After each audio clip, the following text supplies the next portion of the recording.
Assalamualaikum warahmatullahi wabarakatuh. Untuk pertemuan kali ini saya akan menyampaikan materi tentang project time management atau manajemen waktu proyek. Pengertian manajemen waktu proyek adalah tahapan mendefinisikan proses-proses yang perlu dilakukan selama proyek berlangsung berkaitan dengan penjaminan agar proyek dapat berjalan tepat waktu dengan tetap memperhatikan keterbatasan biaya serta penjagaan kualitas produk, servis, dan hasil milik dari proyek. Dengan kata lain, manajemen waktu proyek ini adalah dia yang akan melakukan penjaminan bahwa proyek itu bisa berjalan tepat waktu dan kualitasnya sesuai dengan apa yang diinginkan. Selanjutnya, tujuan utama manajemen waktu proyek adalah agar pelaksanaan proyek sesuai dengan lingkungannya dapat memenuhi target waktu proyek yang telah ditentukan, di mana fokus manajemen waktu adalah membuat perencanaan jadwal proyek yang handal dan optimum atas sumber daya dan biaya serta pengendalian jadwal yang mampu mengidentifikasi dini keterlambatan untuk penanganan yang efektif dan efisien. Jadi mungkin secara gampang tujuan utama manajemen waktu proyek ini adalah dia bisa menghandle atau menjadwalkan proyek yang ada dan juga sudah memperkirakan hambatan-hambatan atau sudah memanage resiko dari proyek tersebut. Selanjutnya, pentingnya jadwal proyek. Nah, di sini ada 3 poin. Yang pertama adalah manajer proyek biasanya menganggap penyerahan hasil tepat pada waktunya adalah tantangan yang paling besar. Jadi banyak manajer proyek itu dia merasa bahwa penyelesaian proyek tepat waktu itu sangat susah, maka perlu ada penjadwalan proyek yang efektif dan efisien. Poin yang kedua, isu mengenai jadwal merupakan sebab utama terjadinya konflik dalam proyek, khususnya pada paruh kedua jalannya proyek. Selanjutnya, yang ketiga adalah waktu merupakan besaran yang paling tidak fleksibel, di mana waktu akan berlalu apapun yang terjadi pada proyek.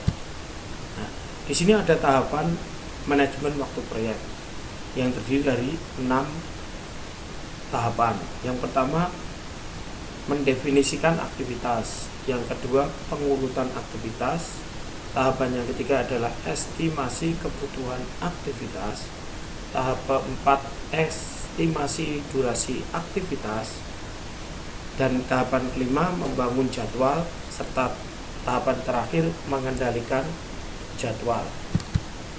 Nah, di dalam mendefinisikan aktivitas, tahapan ini adalah tahapan di mana identifikasi jadwal aktivitas yang harus dilaksanakan secara spesifik untuk memproduksi hasil-hasil proyek. Tahapan pengurutan aktivitas di sini yang dilakukan adalah mengidentifikasi dan mendokumentasikan keterkaitan antara satu aktivitas dengan aktivitas lainnya. Tahap ketiga, estimasi kebutuhan aktivitas. Estimasi jenis dan jumlah sumber daya yang dibutuhkan untuk melaksanakan aktivitas yang sudah terjadwal. Tahap keempat, estimasi durasi aktivitas. Di tahapan ini, estimasi periode yang dibutuhkan untuk menyelesaikan pekerjaan dari setiap aktivitas. Tahap kelima, menyusun jadwal. Di sini yang dilakukan adalah menganalisis urutan aktivitas, durasinya, sumber daya yang dibutuhkan, dan tantangan pemenuhan jadwal sampai terbentuknya jadwal pelaksanaan proyek. Tahap yang keenam adalah mengendalikan jadwal. Di sini mengendalikan perubahan jadwal proyek. Selanjutnya ada daftar aktivitas dan atributnya. Daftar aktivitas adalah tabulasi aktivitas yang akan dimasukkan ke jadwal proyek. Daftar ini harus mencakup nama aktivitas, nomor atau identitas aktivitas, serta deskripsi singkat tentang aktivitas. Atribut aktivitas menyediakan informasi yang lebih banyak tentang setiap aktivitas, misalnya tentang aktivitas sebelumnya, aktivitas sesudahnya, relasi logis, kebutuhan sumber daya, hambatan-hambatan, tanggal final, dan asumsi-asumsi yang terkait dengan aktivitas. Selanjutnya, milestone. Milestone adalah kejadian penting yang biasanya tidak mempunyai durasi. Selanjutnya, seringkali dibutuhkan beberapa aktivitas dan banyak pekerjaan untuk menyelesaikan sebuah milestone. Milestone merupakan tool yang sangat berguna untuk membuat tujuan jadwal dan memantau perkembangan atau progres. Misalnya, menyelesaikan penandatanganan dokumen penting oleh customer, penyelesaian produk-produk spesifik, dan seterusnya. 3 tipe ketergantungan. Yang pertama, ketergantungan mandatori. Di sini sejalan dengan sifat pekerjaan yang akan dilakukan dalam proyek serta sering disebut dengan hard logic. Tipe berikutnya adalah ketergantungan discretionary, ditentukan oleh tim proyek, sering disebut soft logic, dan harus menggunakan atau digunakan dengan hati-hati karena kemungkinan akan membatasi pilihan penjadwalan yang sudah ada. Yang ketiga, ketergantungan eksternal. Ketergantungan ini mencakup hubungan antara aktivitas proyek dan aktivitas non-proyek. Selanjutnya ada diagram jaringan. Diagram jaringan merupakan teknik yang digunakan untuk memperlihatkan pengurutan aktivitas. Sebuah diagram jaringan adalah tampilan skematis mengenai hubungan logis antara aktivitas-aktivitas proyek atau urutan antara aktivitas-aktivitas proyek. Terdapat 2 format utama dari diagram jaringan. Yang pertama ada arrow diagramming method atau kadang disebut juga dengan activity on arrow atau AOA. Berikutnya ada precedence diagramming method atau PDM. Arrow diagramming method atau ADM sering juga disebut dengan AOA atau activity on arrow, di mana aktivitas dinyatakan dengan anak panah atau arrow, sedangkan titik atau node atau lingkaran berada pada ujung awal dan ujung akhir aktivitas. Hanya dapat memperlihatkan ketergantungan finish to start. Cara membuat diagram AOA. Yang pertama, tentukan semua aktivitas yang berawal dari node 1, gambarkan node, selesaikan dan kemudian gambarkan anak panah antara kedua node tersebut. Berikan nama aktivitas dan estimasi durasi untuk aktivitas yang bersangkutan. Cara yang kedua, lanjutkan dengan menggambar diagram dari kiri ke kanan. Perhatikan jika ada burst atau merge. Burst terjadi jika node tunggal diikuti oleh 2 atau lebih aktivitas, sedang merger adalah jika 2 atau lebih node mendahului sebuah node tunggal. Lanjutkan hingga semua aktivitas yang mempunyai ketergantungan satu sama lain tidak dimasukkan ke dalam diagram. Selanjutnya, semua anak panah mengarah ke kanan dan tidak ada anak panah yang menyilang diagram jaringan AOA. Contoh, node 1 ke node 2 A sama dengan 1. Terus ada node 5, di sini diberi nama D sama durasinya 4. Terus ke node 6 diberi nama H dengan durasi 6. Selanjutnya ke node 8 dikasih nama J dengan durasi 3. Jalur berikutnya ada dari node 1 ke node 3 diberi nama B sama dengan 2. Selanjutnya ini ada percabangan, jadi bisa dari node 3 ke node 5 disebut E dengan durasi 5, dan dari 3 ke 6 disebut F dengan durasi 4. Selanjutnya dilanjutkan ke dari 6 ke 8 dengan nama J dengan durasi 3. Jalur yang lain ada dari node 1 ke node 4 disebut C dengan durasi 3. Node 4 ke node 7 diberi nama G dengan durasi 6. Node 7 ke node 6 diberi nama I dengan durasi 2. Selanjutnya ke node 8 dengan nama J dengan durasi 3. Nah, di sini keterangannya bahwa semua durasi adalah dalam satuan hari. Jadi jika A sama dengan 1, berarti aktivitas A mempunyai durasi 1 hari. Presiden diagram metode atau PDM.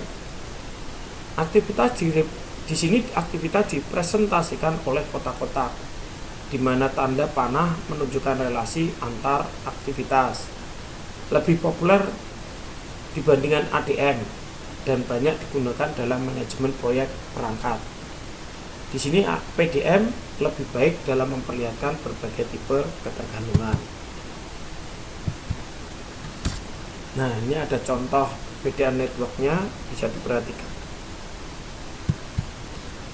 Nah, selanjutnya ada estimasi durasi aktivitas. Setelah mendefinisikan aktivitas serta urutannya, langkah selanjutnya dalam manajemen adalah mengestimasi durasi yang dibutuhkan oleh aktivitas-aktivitas tersebut. Durasi adalah jumlah aktual waktu yang dibutuhkan untuk bekerja ditambah dengan waktu. Effort adalah jumlah hari atau jumlah jam yang dibutuhkan untuk menyelesaikan suatu pekerjaan. Yang kelima, orang yang melakukan atau bertanggung jawab dengan sebuah aktivitas pekerjaan sebaiknya turut serta dalam mengestimasi durasi aktivitas serta para ahli memberi masukan dan mengevaluasi hasilnya. Selanjutnya, membangun jadwal. Yang pertama dilakukan adalah gunakanlah hasil proses manajemen waktu sebelumnya untuk membangun jadwal, sehingga lebih mudah dalam menentukan tanggal awal dan tanggal akhir dari sebuah aktivitas. Yang kedua, tujuan utama dari proses ini adalah membangun jadwal yang realistis sebagai dasar dalam memonitor kemajuan proyek berkaitan dengan keterbatasan waktu. Selanjutnya ada alat yang dapat digunakan antara lain Critical Path Method atau CPM, terus ada Program Evaluation and Review Technique atau PERT, dan lain-lain. Critical Path Method atau CPM. CPM adalah teknik menganalisa jaringan kegiatan atau aktivitas-aktivitas ketika menjalankan proyek dalam rangka memprediksi durasi total. Critical Path sebuah proyek adalah deretan aktivitas yang menentukan waktu tercepat yang mungkin agar proyek dapat diselesaikan. Critical path juga merupakan jalur terpanjang dalam network diagram dan mempunyai kesalahan paling sedikit. Cara menentukan critical path: buatlah network diagram yang baik. Yang kedua, tambahkan untuk tiap aktivitas pada setiap jalur yang ada pada diagram tersebut. Selanjutnya yang ketiga, jalur terpanjang adalah critical path. Ini contohnya, bisa diperhatikan di situ di jalur 1 ada A, D, H, dan J. dengan panjang 1 ditambah 4 ditambah 6 ditambah 3, hasilnya adalah 14 hari. Jalur kedua adalah BEHJ dengan panjang durasi adalah 2 plus 5 plus 6 plus 3 total 16 hari. Jalur 3 adalah BFJ, panjangnya adalah 2 plus 4 plus 3 jadi 9 hari. Dan jalur keempat adalah CGIJ adalah 36 25 3 plus 6 plus 2 plus 3 jumlahnya adalah 14 hari. Nah, ini contoh soalnya ada asumsi satuan waktu seperti bawah ini. Yang berikutnya nomor 1 ada berapa jalur dalam network diagram. Yang kedua, berapa lama setiap jalur harus dilalui. Yang ketiga, tentukan critical path. Dan yang keempat adalah berapa lama waktu terpendek untuk dapat menyelesaikan proyek ini. Selanjutnya, program evaluation and review teknik atau PERT. PERT teknik adalah network diagram yang dapat digunakan untuk mengestimasi durasi proyek, di mana terdapat ketidakpastian yang tinggi mengenai estimasi durasi aktivitas individual. Yang kedua, PERT menggunakan estimasi probabilitas waktu yang digunakan berdasarkan estimasi durasi aktivitas optimistik, most likely, dan pessimistic. Nah, ini contoh formula dari PERT. Rumus rata-rata tertimbang PERT sama dengan waktu optimis plus 4 kali waktu kemungkinan besar ditambah waktu pesimis dibagi 6. Contoh, rata-rata tertimbang PERT sama dengan 8 hari kerja kali 4 kali 10 hari kerja ditambah 28 hari kerja dibagi 6 sama dengan 12 hari. Nah, materi selanjutnya adalah mengendalikan perubahan jadwal proyek. 1. Lakukan pemeriksaan jadwal secara teratur. 2. Jangan berpikir bahwa setiap orang dapat bekerja dengan kapasitas 100% setiap saat.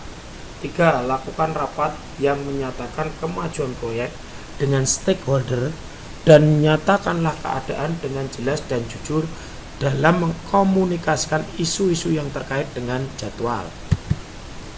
Nah, terima kasih. Demikian tadi materi tentang project time management. Kalau mungkin ada pertanyaan, silakan.